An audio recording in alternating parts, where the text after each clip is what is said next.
one. There's another one. There we go. Oh boy, that's a big one. Hey guys, so welcome back. Today I'm out here, like I said, I was gonna go sheepshead fishing. That's what I'm doing today. I'm gonna give the bumpers a try. If you watched in my last video, I gave you kind of a little instructional video on how to put these bumpers on to protect your kayak, especially when you're sheepshead fishing. So we're gonna test those out today. Let's go out here underneath this pier and let's see if we can drop down some fiddler crabs and catch some sheepshead.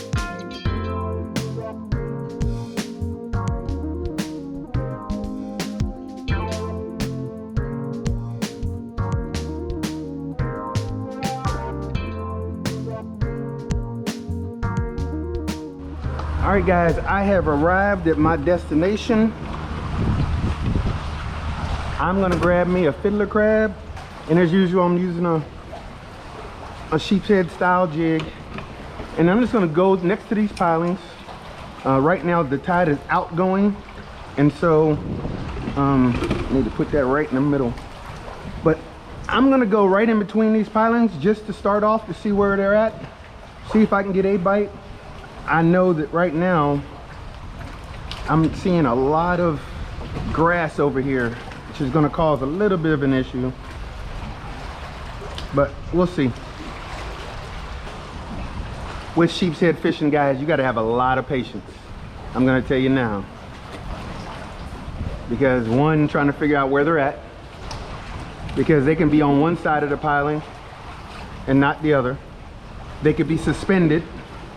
So it's sometimes hard trying to figure them out. And then they're real finicky. Sometimes they'll bite your crab, come back for it later on, and you don't even feel it. He's even been bit.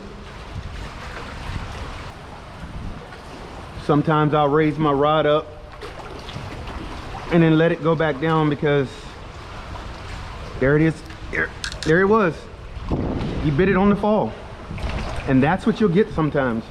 You'll get that crab or that sheepshead that's suspended, and once you raise it up and drop it back down slowly, they can see it and then they'll follow it and, you know, hit it.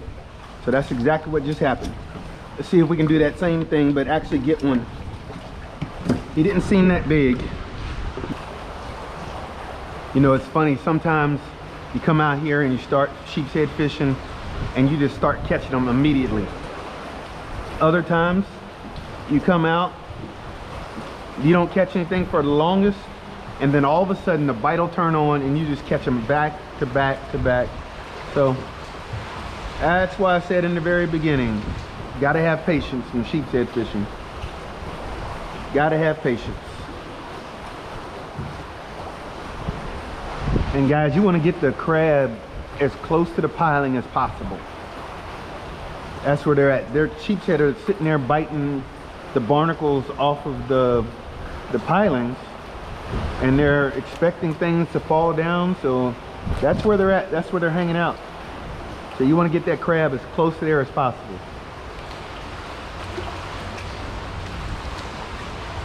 Fish hang out with structure.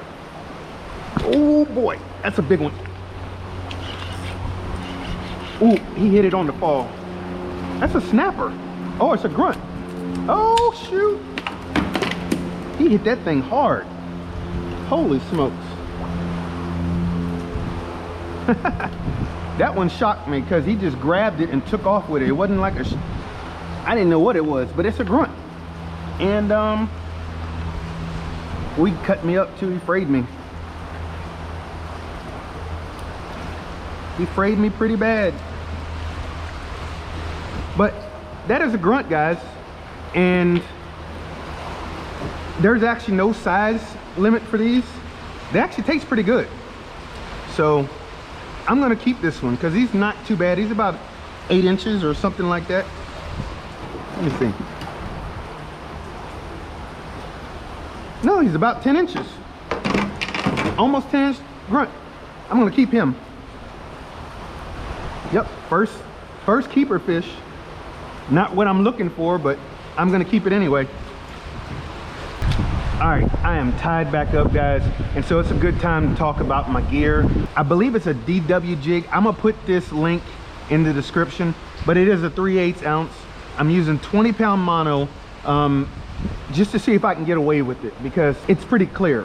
15-pound braid, and this is a 6'8" medium extra fast tip toadfish rod. So I'm gonna get back over here and try to drop some crabs down and see if we can pick up some more fish. This time, the targeted species. I want the targeted species, the sheepshead. There's one. There's one. Is that another grunt? It is another grunt. Well, get in here. It's even bigger than the other one. This is not the targeted species today, but I will take it. Holy smokes.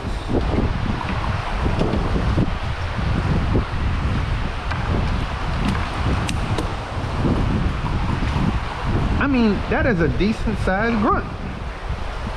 I will take it. Man, was not expecting this today. This was a sheepshead day, and I'm catching grunts, pan-sized grunts. Let's get him in there too. Guys, I will say this: the Lord establishes the plans. That's all I can say. That's awesome. I was not expecting that. I came out here for sheepshead. I still may catch them, but to get those grunts, because they actually taste pretty decent. And so, hey, let's see if we can get some more. There's another one. Something. Not that big, but it is another grunt. We're in a pod of grunts, in a school of grunts. That is interesting. I have never seen that over here. Never, not once. I think that's the first grunt I've actually caught over here. And I've caught 3 of them. Because if I can get a couple of bigger ones like that, like the last one, or the one before that I caught, I'd be happy with those. Yeah, a lot of these pilings have been scraped, you can tell.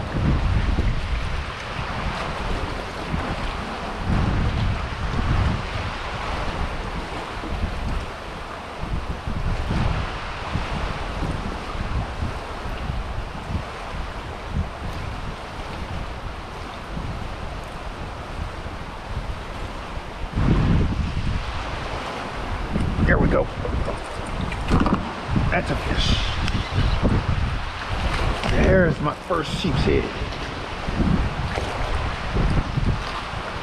He is not that big, but targeted species. Coming to a place where I typically don't fish. I don't fish out here. And obviously, the Lord wanted me to come out here. But that's the first sheepshead. About 9 inches, 10 inches. They have to be 12 inches to keep. That does the body good. There we go. Another grunt. Back where the grunts are. That was the first bite in a while. First hookup in a while, should I say. I'm getting all kinds of bites, just no hookup. Things have changed over here for sure. No longer is it abundance with sheepshead. No longer an abundance of sheepshead. Now it's a bunch of grunts. So the natural feeding habitat of the sheepshead is gone. So if there's nothing for them to eat, they're not going to be here. So they have moved on, probably in the rocks out here, which I'm probably going to have to put on live bait hook and go out here and try to catch them.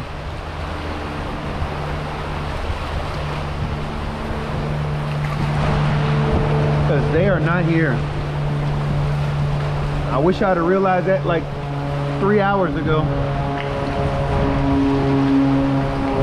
But yeah, the sheepshead are not here. Yeah, it's time to move.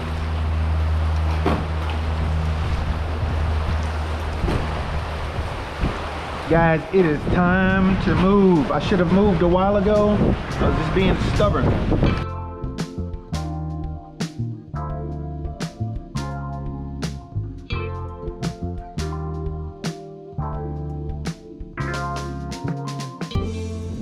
All right, this is what I'm going with now, guys.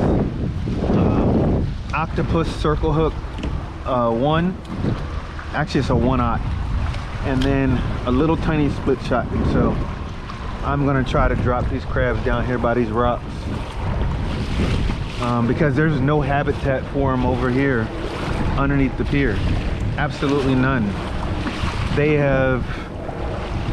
Fishermen have, you know, doing what fishermen do. They scrape the barnacles and, you know, chum up the sheepshead.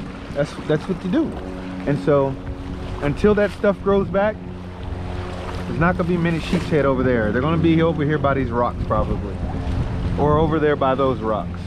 They're gonna be somewhere where the habitat is, where they can find shelter and have a food source. Their food source is crustaceans. So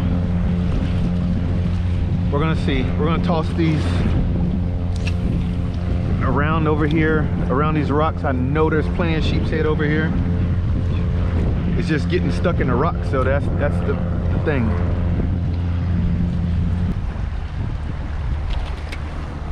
There we go. There's a fish.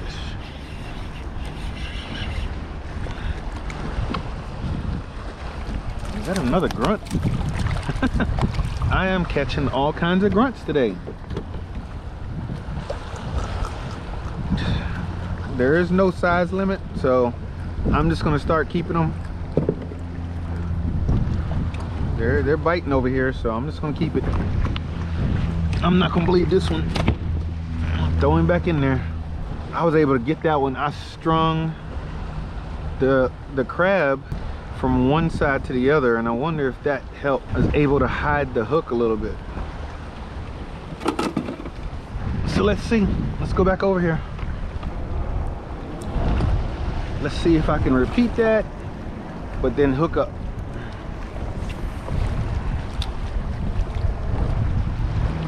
There we go. Targeted species, just small. Right in the top of the mouth. That's where you want it.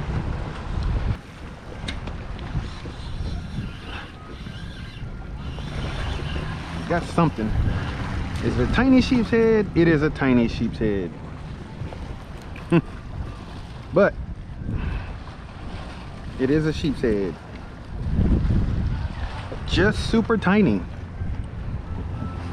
Smallest fish of the day. Well, the sheepshead weren't there, but I do have a cooler full of grunts. We're gonna transition back to the house. We're gonna turn these grunts into some fish tacos. So guys, with the grunts, I just cut those up in little chunks. If you watched the last video where I did the catch and cook with the lizard fish, I used the same batter. I used the same flour and wood-fired garlic.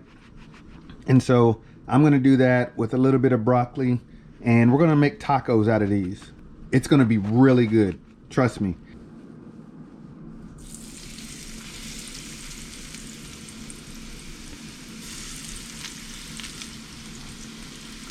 I don't want to put too much in there at one time, but have these things spread out, and we're gonna fry them on up and see how they taste. Grunts are really white, and these I bled out, all of them but one. And so once I bled them out, they were like super white meat. since they're so thin, they don't have to fry very long at all. So I'm just letting them sit on for a couple of minutes, and I'm really looking for the white texture on the inside, and I can tell that they're getting a little golden brown on the other side. And so what I'll do, I'll just flip them over, each one of them. See, it has a little golden brown tint on it. Yeah, but they don't need to stay in here long at all. They only need to stay a couple of minutes on each side, and man, you can pull these things off and they're looking delicious already. I mean, look how flaky they are on the inside. That is pretty cool.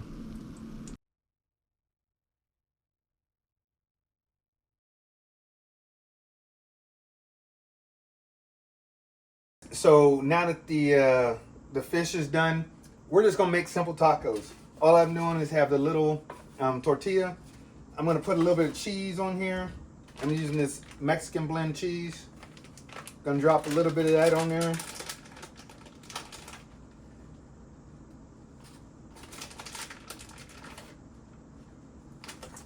I'm gonna edit some of this out, like so.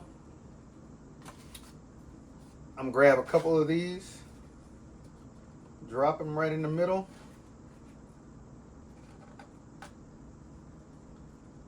Just like that. So it's gonna look like that. I'm gonna put a little slaw on it. Little good old vegetable slaw you can get at the store. And one more ingredient. This is cilantro lime sauce. I'm gonna sprinkle that right on there. And that's how we're gonna do it. So, take a quick bite of this real quick.